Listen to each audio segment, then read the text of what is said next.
আমি জানি না তুমি এই প্রশ্নের উত্তরটা দেবে কিনা। পরিমণি এবং বুবলির মধ্যে ইদানিং সোশ্যাল মিডিয়াতে দেখা যাচ্ছে যে খুব একটা কথা কাটাকাটি চলছে, একজন আরেকজনকে নিয়ে স্ট্যাটাস দিচ্ছে, এটা কি তোমার চোখে পড়েছে? হ্যাঁ, পরীর পেজটা তো অনেক বড়, সবাই ভেরি ট্যালেন্টেড একজন অভিনেত্রী এবং সবচেয়ে পরীকে আমি এক বাক্যে বলতে চাই, একটা রিয়েল মা যাকে বলে। হ্যাঁ, অসাধারণ মা। মানে আমি জাস্ট বলি যে পরী যে এক দুষ্ট একটা মানুষ, এত কিভাবে গোছালো হলো। আমি দিদি হয়ে মানে আমি বলি ওকে। আসসালামু আলাইকুম ওরহমতুল্লাহ। সবাই কেমন আছেন? আশা করি সবাই অনেক অনেক ভালো এবং সুস্থ আছেন। ভিডিওর শুরুতেই সবাইকে ঈদ মুবারক, ঈদের অনেক অনেক শুভেচ্ছা রইল। সবাইকে স্বাগতম জানাচ্ছি আমাদের আরো একটু নতুন ভিডিওতে। প্রতিদিনের মতো আমি আপনাদের কাছে রিয়াজ ফারুকী। প্রিয় দর্শক, আজকে চলে আসলাম নতুন একটা ভিডিও নিয়ে। আজকের ভিডিও টাইটেল এবং থাম্বনেল থেকে সব বুঝতে পেরেছেন আজকে কি বিষয়টা নিয়ে কথা বলবো।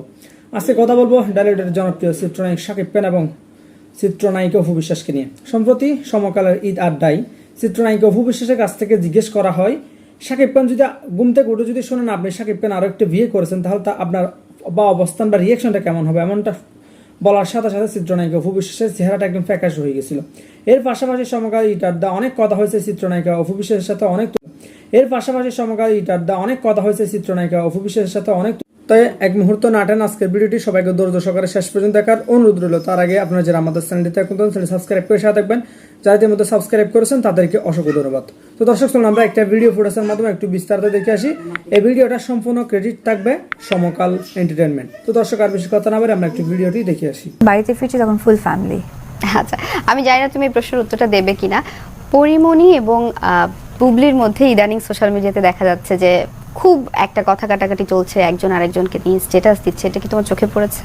হ্যাঁ, পরীর পেজটা তো অনেক বড়, সবাই ভেরি ট্যালেন্টেড একজন অভিনেত্রী এবং সবচেয়ে পরীকে আমি এক বাক্যে বলতে চাই, একটা রিয়েল মা যাকে বলে। হ্যাঁ, অসাধারণ মা। মানে আমি জাস্ট বলি যে পরী যে এক দুষ্ট একটা মানুষ, এত কিভাবে গোছালো হলো। আমি দিদি হয়ে মানে আমি বলি ওকে যে কিভাবে গোছালে তুমি। শান্ত হয়ে গেছে একদম। হ্যাঁ, খুবই ভালো।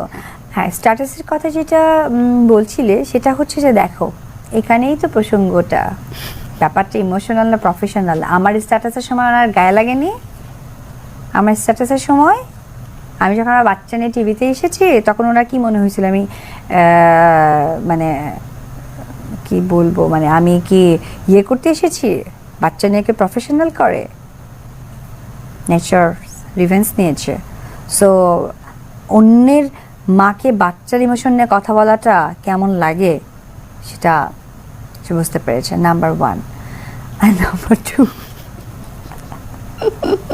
পরি আসলে মানে এত, সে তো আসলে কিছু মানে ভাবে না, লিখে দেয়, কিন্তু অনেক কিছু লিখে দেয়। একটা কথা হচ্ছে যে আমারও প্রশ্ন যে ওনাকে ঘিরে ওনার ফুল ফ্যামিলি শুদ্ধে মনে হচ্ছে আমাদের সাথে অ্যাটাক শুরু করে দিয়েছে। ফুল ফ্যামিলি শুদ্ধে যে ব্যাপারটা মানে কোনো মধ্যে আসে। তুমি বলো আমাকে, আমারও তো বোন আছে, আমার ভাই আছে, আমার আরো অন্যান্য অনেক 10টা কাজিন আছে, তাদের ইচ্ছাই হয় না ক্যামেরার সামনে একটা মুখ লুকায় আমার বোনকে যে সেলফি, এই তোরা নায়িকা মানুষ, তোদের একটা প্রফেশন কর। মানে ওরা চায় না ভাই আমরা নতুন করে আবার স্টার হবে, ওরা গ্রিডি না যে আমার টাকা ইনকাম করতে হবে। ফুল একদম মনে হইতেছে আদা লবণ খেয়ে যুদ্ধে নেমে গেছে। এই মর্দালা দাঁড়া, আমি তুই নাই তো আমি আছি, আমি নাই তো তুই আসি, ব্যাপারটা হচ্ছে এরকম। দাঁড়া, তুই চুপ হইছিস, আমি দেখতে আসছি ব্যাপারটা। মানে যুদ্ধে নেমে গেছে, কি আর বলবে। তারপরে হচ্ছে গিয়ে উনি বলে যে হচ্ছে গিয়ে এরকম কি বলে শালীনতা, অমুক তমুক, এই সেই শালীনতা। মানে শালীনতাটা কি বোঝাইতে চাইছে? এবং মানে ওনাদের টার্গেটটা যেমন এই যে আমরা যদি বলি মানে আমার বাচ্চার বাবার ফ্যামিলি যদি আমরা বলি, ওরাও কিন্তু কখনো কোনো সময়ের জন্য কোনো ক্যামেরা ফেস করতে চায় না, কারণ ওদের তো টাকা পয়সার দরকার নাই বা ওদের তো 2-4টা কাজ পাইতে হবে না, ওরা ফ্যামিলির জায়গায় থাকে। কিন্তু তারে ক্যাশ করে এবং মাঝে মাঝে যখন রিচ কমে যায় তখন বাচ্চাকেও ইউজ করে। পেজের রিচ কমে গেলে তখন বাচ্চার নাচ গান কত কি দিয়ে ইউজ করে। সবকিছু থেকে নিজেকে মুক্ত করতে ইচ্ছে করে না। বিশ্বাস করো মাহা, আমি অতিষ্ঠ, অধৈর্য, আমার মনে হচ্ছে সিনেমা থেকে বের হয়ে গেছি। আমরা যে একটা ইন্ডাস্ট্রির মানুষ, এটা বের হয়ে গেছে 2016 সালে। কেন মানে মাঝে মাঝে মনে হয় যে কেন 2016 সালটা আমার লাইফে, মানে আমি এই ডিসিশনটা নিয়ে আমি কেন থাকলাম না, মানে বিরক্ত, অধৈর্য, অতিষ্ঠ হয়ে গেছে একদম মন থেকে, প্রাণ থেকে, মানুষের জায়গা থেকে বললাম যে এই যে নাটক, এই যে ফোকাস খেলা, এই যে তোমার সত্য খেলা, মিথ্যা খেলা, দেখা খেলা, তারপরে হচ্ছে কি প্রেজেন্ট খেলা, অতিষ্ঠ। মানে এটা কোন ভাষায় বললে সেটা দর্শক থেকে শুরু করে হেটার্সরা অব্দি বিশ্বাস করবে, মানে পুরো অতিষ্ঠ হয়ে গেছে। মানে এটার আসলেই মুক্তি কি?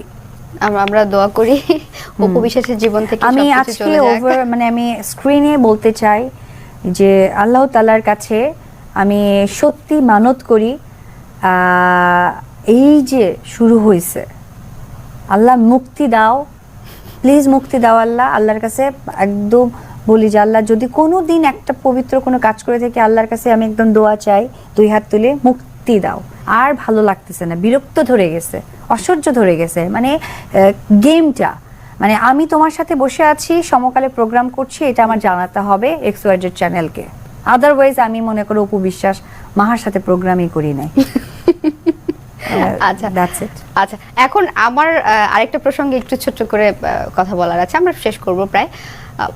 সাংবাদিক এবং উপস্থাপক নাজনীন মুন্নি একটা স্ট্যাটাস দিয়েছে ফেসবুকে। সাংবাদিক? হ্যাঁ, স্ট্যাটাস দিয়েছে যে তোমার শিডিউল চাওয়া হয়েছিল এবং তুমি মাত্র যে অ্যামাউন্টটা বলেছো, অ্যামাউন্টটা আমি উল্লেখ করছি না, ওটা অনেক যারা দেখেছে স্ট্যাটাস তারা দেখেছে। আমার প্রশ্ন হলো, দিদি তুমি কেন এত কম অ্যামাউন্ট দাবি করলে? ওনার হয়তো বা আমি চিনি না যদিও সাংবাদিকটাকে, উনি স্ট্যাটাস দিয়েছেন, এটা উনি নিয়ে স্ট্যাটাস নিয়ে তুমি বললা, আমার কাছে মনে হয় যে উনি হয়তো বা অনায়াসে অনেক টাকা ইনকাম করতে পারে, বাট আমি পরিশ্রম করে ইনকাম করি। তাই আমি আমার রুটি রিজি যেটা, যেমন তুমি যদি জব করো, তুমি তোমার বসকে লিখতেই পারো যে বস আমার আস্কিং আমার এই হচ্ছে স্যালারি হলে আমি আপনার এখানে জব করব। তো সেম থিং, আমি কিন্তু একটা স্ক্রিনে জব করছি। তুমি একজন তারকা, একটা তারকা স্ক্রিনে জবের কথাটা বলেছি, এটা যদি ওনার কাছে মনে হয় যে উনি অনায়াসে পেয়ে অভ্যস্ত, আমি নট অনায়াসে পেয়ে অভ্যস্ত, তো আমি আমার জবকে রেসপেক্ট করে যাচ্ছে। আর আমি ওনাকে চিনিও না, কে সে, কই সে। আচ্ছা, অপুদি খুব ভালো লাগলো হয়তো বা ছবি টবি, নামটা কি বললে আমি সার্চ করে দেখব, সার্চ করলে আসবে ওরকম ফেমাস কেউ, জানি না, আসতে পারে কি আর আমি চিনি না ওনাকে। আচ্ছা, দর্শকদের জন্য কি বলবে তুমি? আচ্ছা, দর্শকদের জন্য প্রথমেই বলবো ঈদ মোবারক। ঈদটা আপনাদের অনেক ভালো কাটুক, সুন্দর কাটুক, সুস্থ কাটুক, পরিবারের সাথেই কাটুক, এটাই থাকবে পাওয়া, এটাই থাকবে চাওয়া। আর যেহেতু বড় পর্দায় আমি নেই, ছোট পর্দায় আছি, যদি মনে হয় সময় পান আমার সিনেমাগুলো দেখবেন। আর অবশ্যই আমাকে, আমার সন্তানকে, আমার সন্তানের পরিবারকে অনেক বেশি দোয়া করবেন। বেসিক্যালি জয় পড়াশোনা করতে দূরে যাচ্ছে, আমার বাচ্চার জন্য অনেক অনেক দোয়া রাখবেন।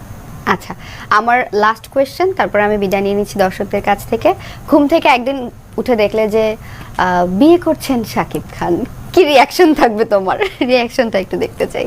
করবে, সমস্যা কি? প্রত্যেকটা মানুষের স্বাধীনতা আছে, ব্যক্তি স্বাধীনতা আছে। দেখো, উনি করবেন তো এটা ওনার স্বাধীনতার জায়গা থেকে করবেন, তো সেটা মানুষের ভালো লাগা, ভালো থাকাটা হচ্ছে ইম্পর্টেন্ট। আর যদি হয় সেটা আমার ভালো লাগার মানুষ।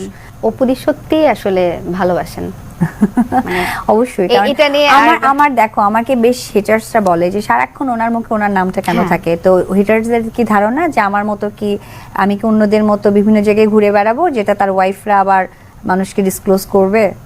Never ever ever.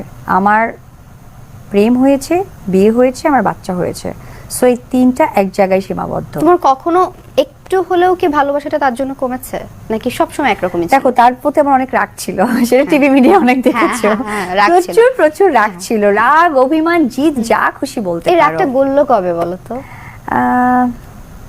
কবে জানি না, তবে অবশ্যই তার জায়গা থেকে আবার তার যে দায়িত্ববোধের জায়গাটা দেখেছি, তখন না একটা মা হিসেবে, একটা মেয়ে হিসেবে, একটা স্ত্রী হিসেবে, একজন প্রেমিকা হিসেবে মনে হয়েছে যে না থাক, মানুষটাকে মিস ইউজ করেছে।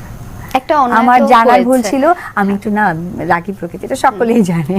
একটা অন্যায় তো করেছে, হ্যাঁ, কখনো সরি বলেছে তোমাকে এসে পরে? যে না, এটা বলবো না, এটা একান্ত আমার আর তার। আচ্ছা, আমরা বুঝে নিলাম, যাও। যদি অনেক ভালো থেকো, অনেক তুমি মজার আড্ডা, তোমার ঈদটা ভালো কাটুক।